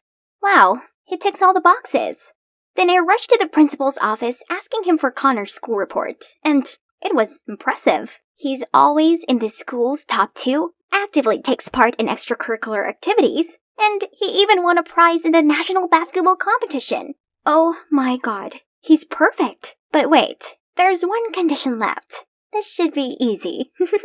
Just a little higher. Higher. Ah, there they are. But these girls were way too obsessed over his abs. Those are mine, okay? That's right. There's no doubt that Connor is my Mr. Right. After that, I shyly handed him a bottle of golden-labeled mineral water and asked if he'd like to practice playing piano with me. My heart was thudding like crazy, but he just muttered, Sorry, but I already have a date. Then he went past me to Lily! What? That nerdy girl with zero social skills? There's no way I can lose to her. I immediately told the principal to switch all my classes to Connor so I could easily approach him. My amazing advisor Beth also helped me devise a super detailed step-by-step strategy. Soon, Connor will get over boring Lily and fall head over heels for me. First step, scent attraction. Beth told me that Connor loves this no-brand perfume, so I sprayed a bunch of it on and confidently walked into class. But why do people keep sneezing so much? Even Connor was also frowning and holding his nose. Hey Lola, you didn't shower this morning, did you? Spraying a whole bottle of cheap perfume won't help. Then the whole class burst into laughter. Ugh, how humiliating. Okay, plan B. Beth suggested a grand confession. Great idea. So when school ended, the cheerleaders and I started a formation right in the middle of the entrance to ask Connor out. But before he could react, a girl suddenly lost her balance and dragged everyone down on top of me. Ouch! This time was sure to move him to tears. But when I was cheering for him, Connor somehow missed his shot and the ball flew straight at me, causing me to tumble face first into the armpit of this smelly guy. Yuck! Why did everything keep going wrong? Suddenly, I bumped into Josh. He grabbed my hand and started begging me to take him back. He said he tried all kinds of ways to grow taller and actually managed to reach 6'4" now, so I should stop pursuing Connor and become his princess instead. Jeez, I'm really not in the mood for this desperado. Let go of me! I then ran into Beth while leaving. She came to tell me that she figured out another way to make Connor mine. It seems like he's really into Lily. We have to separate them. So, I called Lily to a corner and told her as long as she stayed away from Connor, I would buy her whatever she wanted. You know, not everything can be bought. Connor isn't interested in you, so you'd better give up. You're just annoying him. What? I didn't expect quiet, nerdy Lily to say that to someone as lustrous as me. Lily's words had been bothering me all day. Was I wrong to continue pursuing Connor? Suddenly, someone ran past the window and splashed an entire bucket of paint onto Lily. I sat there baffled at what had just unfolded, when Connor immediately took his jacket off and covered Lily up. You're behind this, aren't you? You've really crossed the line. Stay away from us. Wait, he thought I did that? It's true I didn't like Lily, but I just wanted her to stay away from him. I never wanted her to be covered in ghastly purple paint. But the worst was yet to come. As the next day, Connor arrived at school with pitch black hair. Your beautiful hair. Why did you ruin it? But Connor just tutted at me and tried to pull Lily away. You know, there's so much more to Connor than his hair color. Do you even like him for him, or just because he happened to meet all of your absurd standards? If you're really into him, why not change your standards for him? I was speechless. Lily was right. I really thought all those standards were enough to make up an amazing boyfriend. Then I realized how Josh had what it takes. Still, I didn't want him. I only wanted Connor. Let's go, Lily. Someone this naive and spoiled will never understand what true love is. Leave her to her scheming.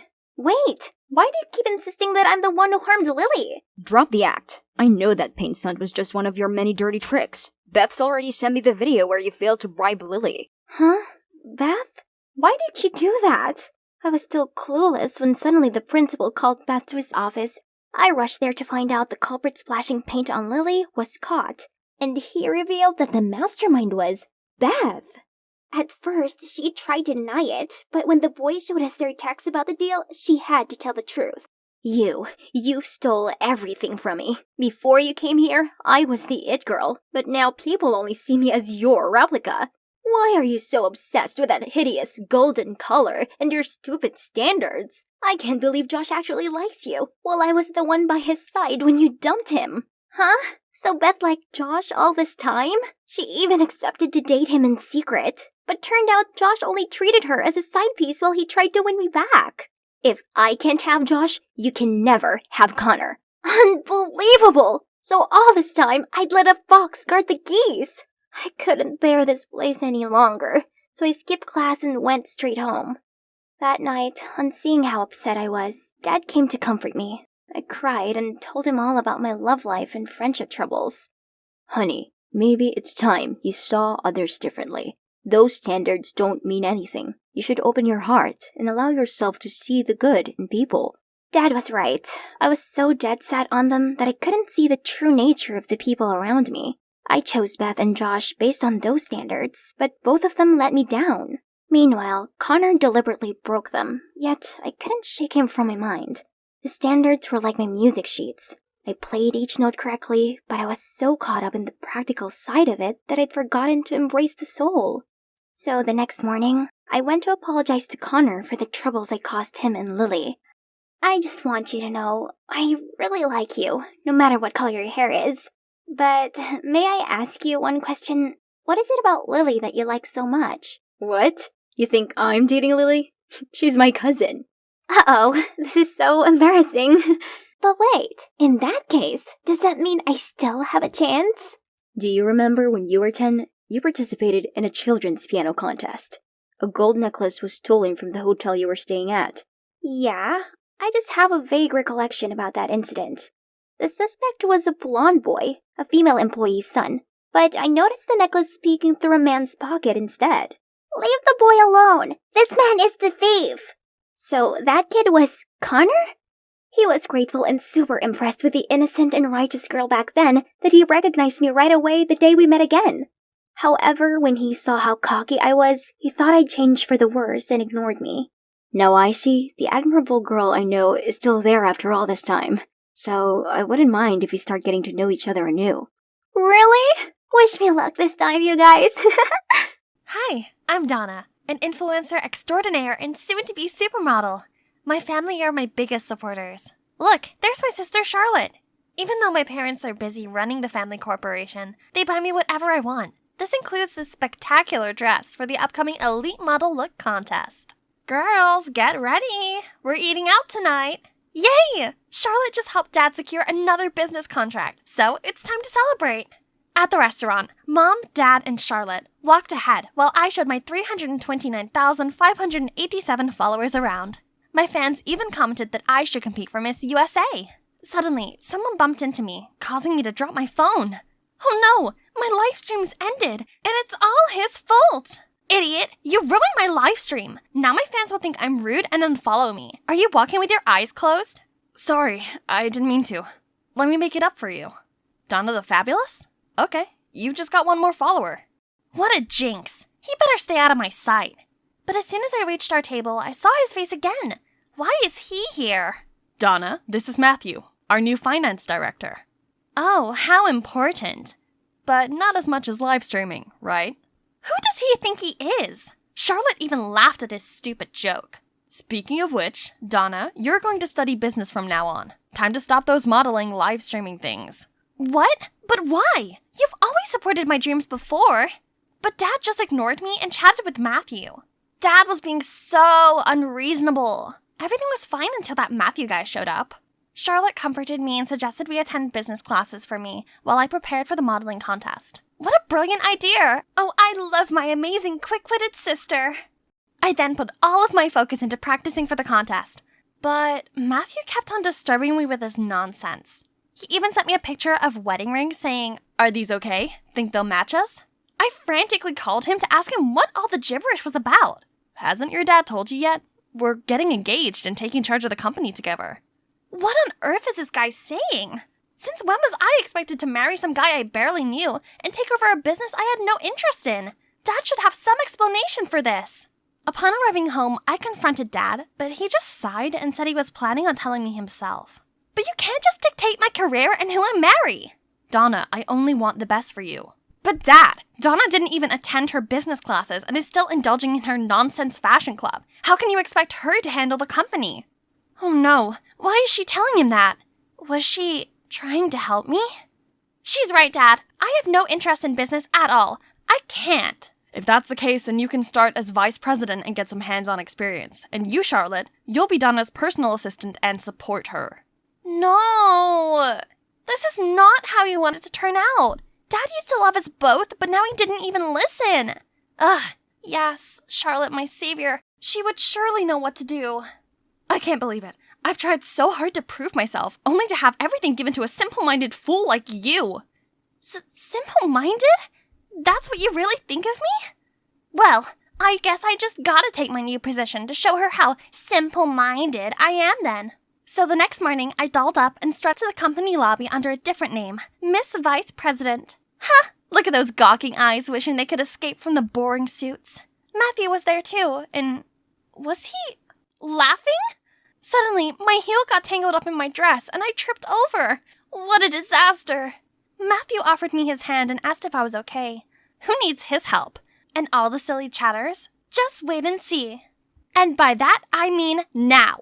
Matthew introduced me to the company's core members and announced some new strategic goals for the company. ROI, margin, accounts. Geez, what kind of language is he speaking? After what seemed like an eternity, he asked if anyone wanted to add anything. Aha!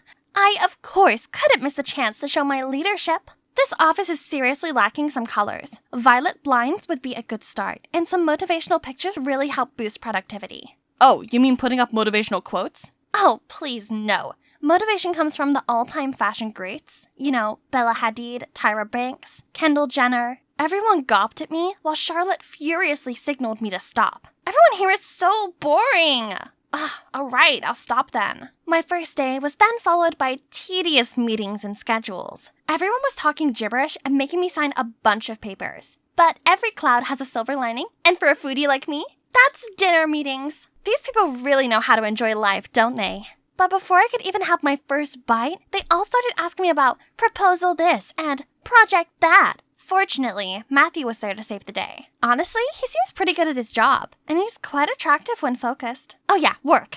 I gotta contribute my own talents at work too. So, the next day, I put the sign on my door, then sat back and watched my favorite fashion show. Ooh, look at those dazzling dresses! One day, I'd be walking the runway in a gown like that, not sitting here surrounded by confusing numbers and papers. Later, when I opened the door, an endless line of people was already waiting for me. Jeez, can't this company with all these brilliant brains function without me?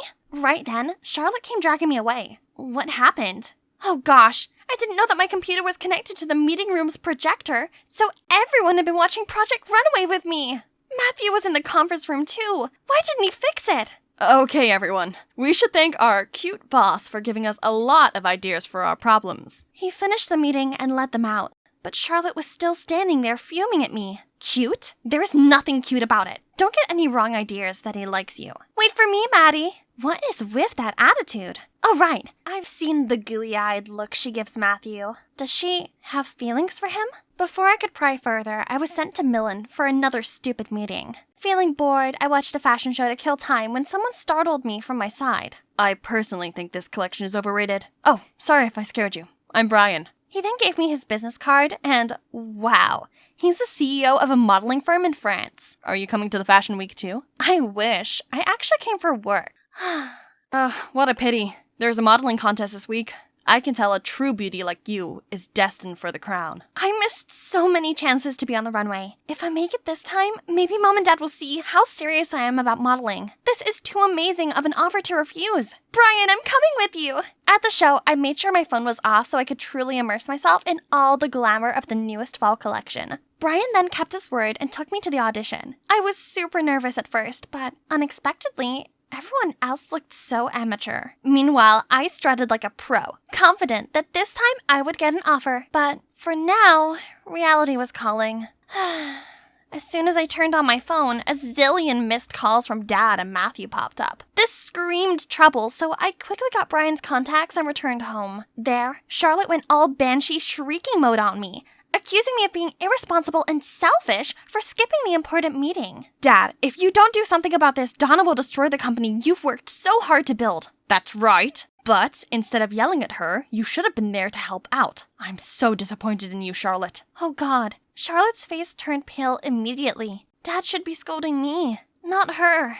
Feeling a little bad for Charlotte, the next day I went to talk to her, but it sounded like she was arguing with someone inside. I walked in to see Matthew sitting there with loads of pictures of Brian and me. We're still, in Charlotte's words, it looked like we were dating. A few photos can't change the fact that we're getting engaged. He then grabbed my hand and pulled me outside, leaving a stunned Charlotte behind. How are you so sure that I'm not seeing someone else? It's just a feeling. Or maybe it's just my hope, because What did he mean by hope? And holy shrimp, why is my heart beating so crazy? What a day. I thought it was finally over when Dad slammed the pictures of me and Brian down in front of me. He was so mad at me, he decided our engagement would be tomorrow instead of a month, as planned. But I haven't mentally prepared for this. So here I am, at my engagement ceremony, waiting for my fiancé to arrive. Just kidding. Actually, Brian called me last minute to tell me the best news ever. A fashion brand had chosen me as their ambassador. I needed to fly over for some paperwork. Thanks to him, I successfully escaped the engagement and flew to Milan to meet up with him. Finally, I got to pursue my long-repressed dream in my favorite city and not pay heed to my dad's ridiculous orders. Yay! As I woke up the next morning, I eagerly reached for my phone to call Brian, but... Where was it? I looked at the nightstand, but my passport, my wallet, and all of my stuff had disappeared. I dashed to the reception asking for Brian's room, but they all shook their heads saying there was no one by that name staying there. Frantic, I used their computer and checked the website for his phone number, but it kept saying error. Then I looked up any information about the contest, but found zilch. How could he do this to me? I trusted him. Now I'm in a foreign country, all alone, and with no money. What am I gonna do? I can't just call Dad to come get me. And neither can I call Charlotte. There's only one person I could contact right now. So I called Matthew, and he flew over immediately. We were walking along the Navili Canal to get some dinner before heading back. I thought he would be furious right now because I ran away from our engagement, but he was just quiet the whole time. So, is it okay for you to suddenly come here? I mean, work and stuff, you know? It's alright. You come first. Everything else comes after. That's sweet of him, but I needed to make sure he didn't get the wrong message. I called for your help, but that doesn't mean I want to get engaged. I'm not ready to commit. At first, I wanted this marriage to happen, but now I'm not so sure anymore. Oh my. Did me running away from the engagement upset him that much? As we stepped through the door, I saw Mom, Dad, and Charlotte waiting for us. Charlotte instantly bombarded me with her dolphin frequency yelling, saying how much they worried about me, how irresponsible and terrible I was. You should have won an Oscar for your acting, Charlotte. Unfortunately, your partner played you this time. Acting? And what partner? Turns out Charlotte was the one behind all of this. She hired Brian from the beginning to make me look bad in my parents' eyes. She also made sure my engagement with Matthew didn't go as planned. Everything played out just as she'd wanted, but she didn't think Brian's greed would get the best of him. He called Matthew saying he was holding me for ransom, and during the call, the idiot fraud accidentally brought up Charlotte. We were all too shook to even speak, when Charlotte burst out crying. You're right! It was me all along! She's never done anything useful, yet got everything meant for me! Mom, Dad, if you needed someone to take care of the company and marry Maddie, why her? Why not me? You haven't told them anything this whole time? I was still processing everything when my dad sighed and said, I was going to tell you both when the time felt right, but seeing you pitting against each other like this hurts me so much. Actually, Donna, we're not your biological parents.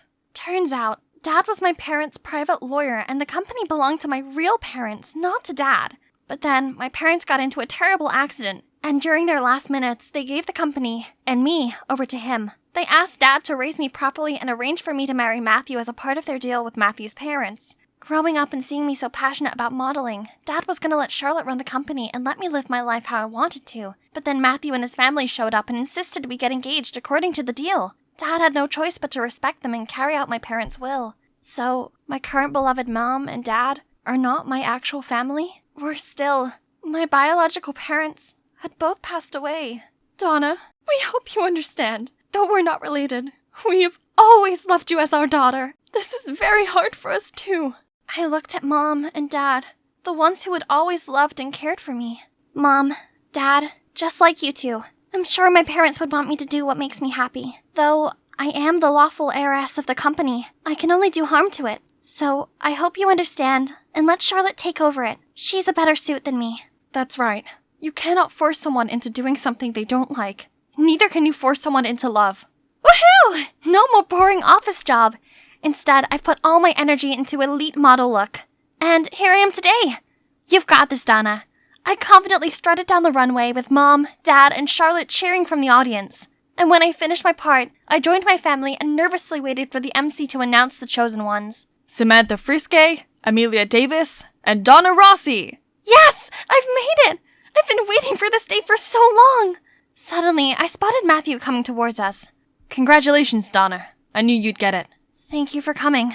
I know love cannot be forced, nor should I rush it, but whenever you're ready. Donna, will you go out with me? How about now? Finally, my first day at school has come.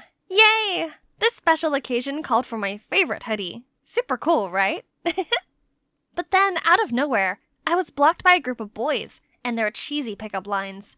No time for monkey business, but they wouldn't let me go. Hey, do you know who I am? Everything suddenly went blurry. Oh no, my glasses!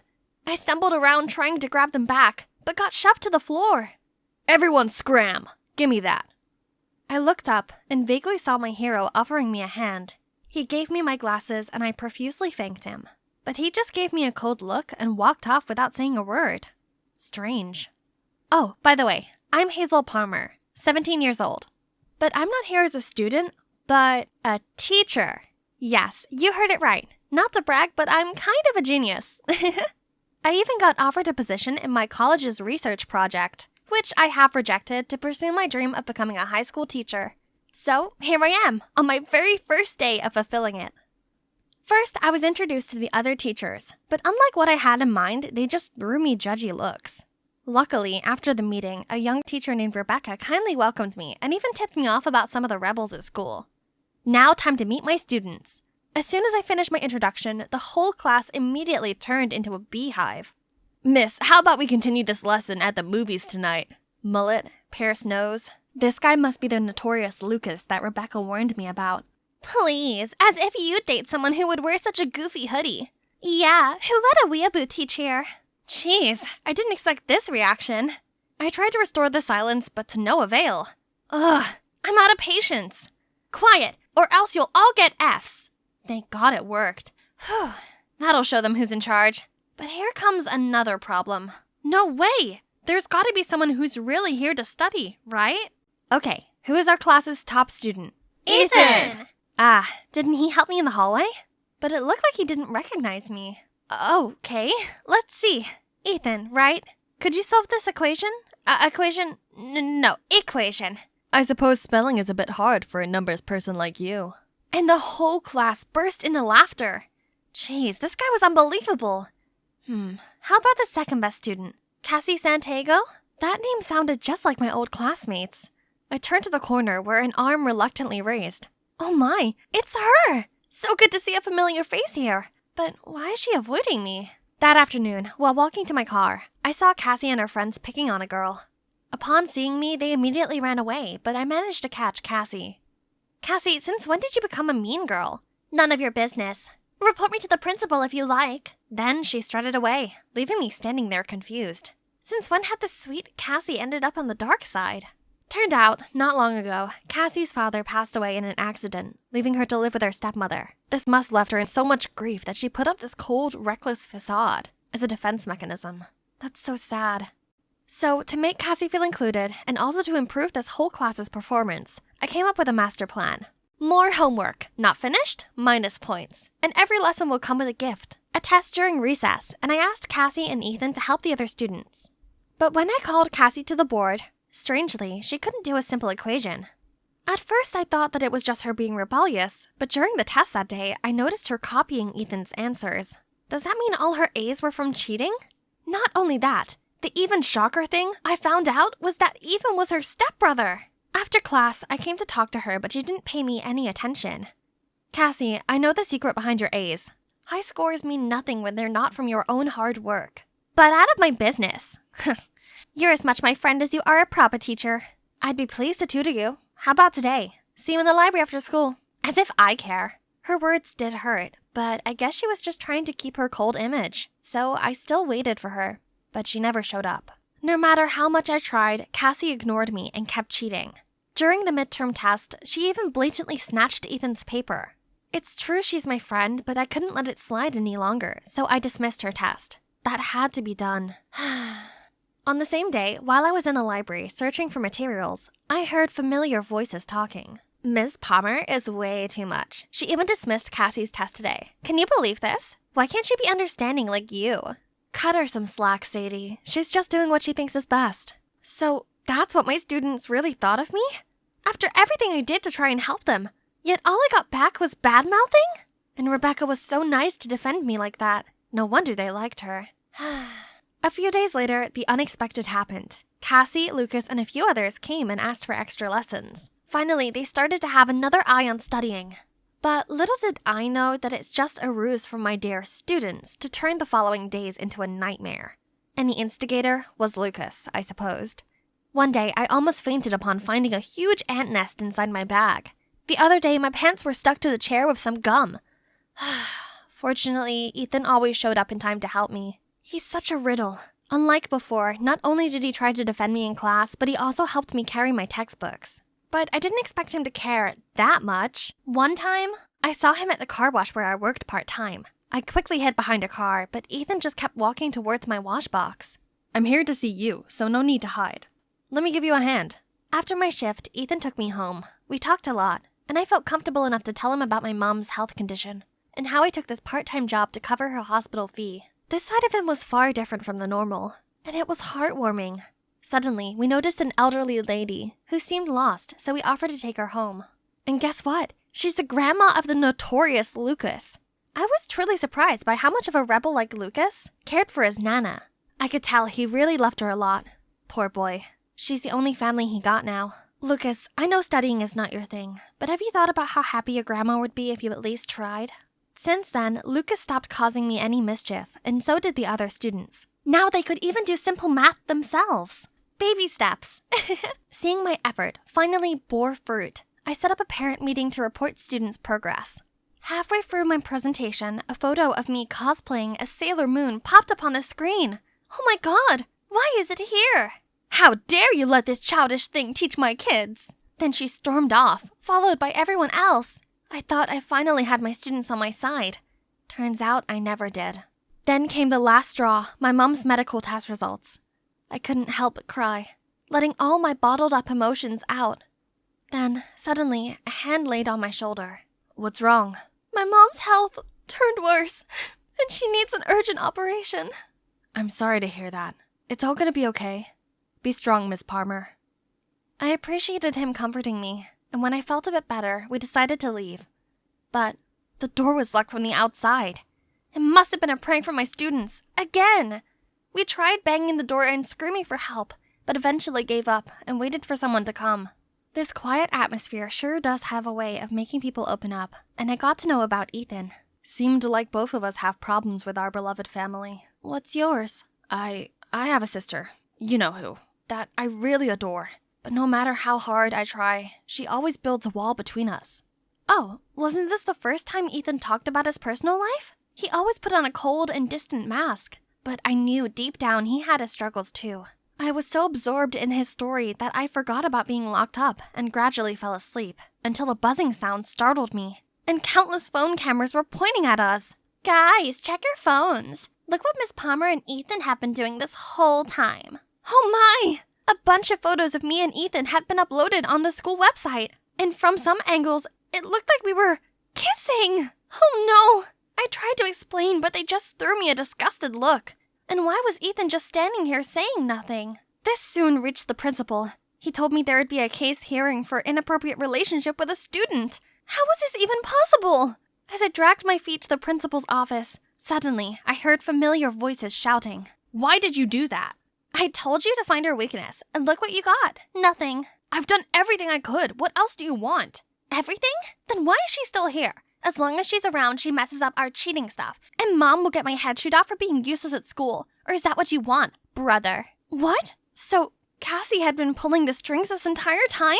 And Ethan was her puppet, befriending me just to please his sister. I knew she hated me, but did Ethan have to be so heartless too? Cassie then caught my eye, so I ran away.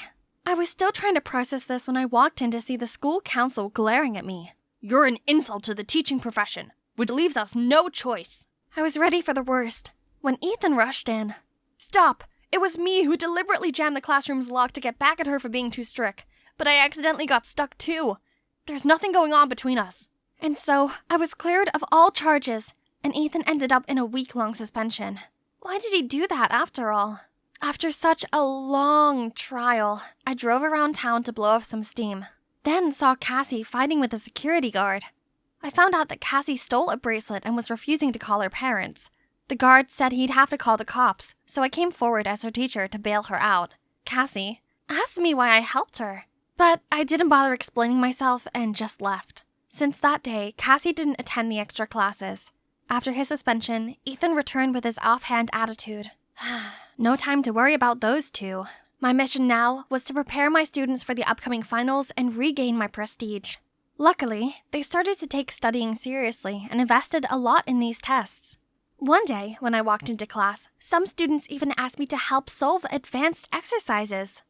2 weeks later, when the results came, my excited students all rushed over to me. Miss Palmer, thanks to you, the questions were the same as the ones you showed us the other day, so it only took us a blink to finish. What are they talking about? Before I could understand, the principal summoned me to his office. As I entered, he angrily showed me the math sheet that I was allegedly teaching in the extra class. What kind of work ethic allows leaking exam questions, Miss Palmer? Leak the test? Me? No, please. No more excuses. You're fired. No. They can't punish me for something I didn't do. Someone must have framed me. I asked my students where they got that piece of paper, and they said it was already on the table when they came to class. So Cassie and Ethan must have been behind this. Good job, Ethan, for putting up their remorse act just to set up a bigger plan to humiliate me. Okay then, they won.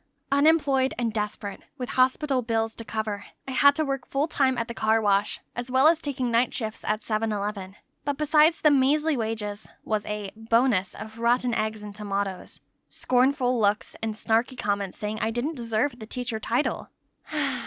The scandal truly turned my life upside down. Then, when I was at the hospital with my mom, suddenly Ethan rushed in and said he would clear my name. Clear my name? Wasn't he the one who put dirt on me? What was he playing this time? With nothing to lose, I reluctantly went with him. He led me to the school's control room. The principal was also there. Then I saw Sadie standing on stage. Ethan said it was her who discreetly put the math sheet on the table. What? But, Rebecca? I distributed the test like you said, but I'm scared. What if someone finds out? Don't worry, now that Miss Palmer's fired, who else can dig this up? I'm only taking back my position as the beloved teacher who can take cover for y'all. No, I have to tell the principal everything. Who would believe you? I would. Furious, I rushed over to the stage and confronted her. Rebecca, I thought you were my friend. How could you? Don't ask me. Ask your phony self. Weren't you just trying to get the students to like you? What nonsense was she saying? I'm just doing my part of being a good teacher. How could she be so selfish and cruel? Out of jealousy? Miss Palmer earned her students' respect with her pure heart. Look at you. The so-called love you have comes from buttering them up with all your lies. That's why they turn stubborn and make light of studying. I never knew you were that kind of person. How could you call yourself a teacher? The principal couldn't hide his rage, fired Rebecca, then apologized to me and offered me my job back. But after all these troubles, this school had completely drained me. I couldn't take it anymore, so I refused. As I was wiping away my tears, Ethan came to my side. Miss Palmer, I'm sorry for everything I did. I just tried to please Cassie, but now I know I was only hurting you. I've already known about that. I was about to leave when a group of students led by Cassie approached us. Then Ethan told me it was Cassie who helped him with the plan to bait Rebecca into admitting her actions. Sorry for all the horrible things I did to you. Please stay. We've learned a lot since you moved here. Please don't leave us. Such a crazy term. I ended up staying. I mean, this is my dream job after all, and I'm not one to give up that easily. I also talked to Cassie's stepmom about her studying. Turns out she didn't realize her strict approach was causing a rift between them all. Cassie, Ethan, and their mom had a talk, and now they seem to understand each other better. I was so happy for them, and we became friends after that. Time flies, and now my students, or my friends to be correct, graduated, and would soon fly off to pursue their own dreams. Suddenly, Ethan dragged me to a corner. So from now on, we're no longer teacher and student, right? I guess, but could you still teach me? Teach me how to love you.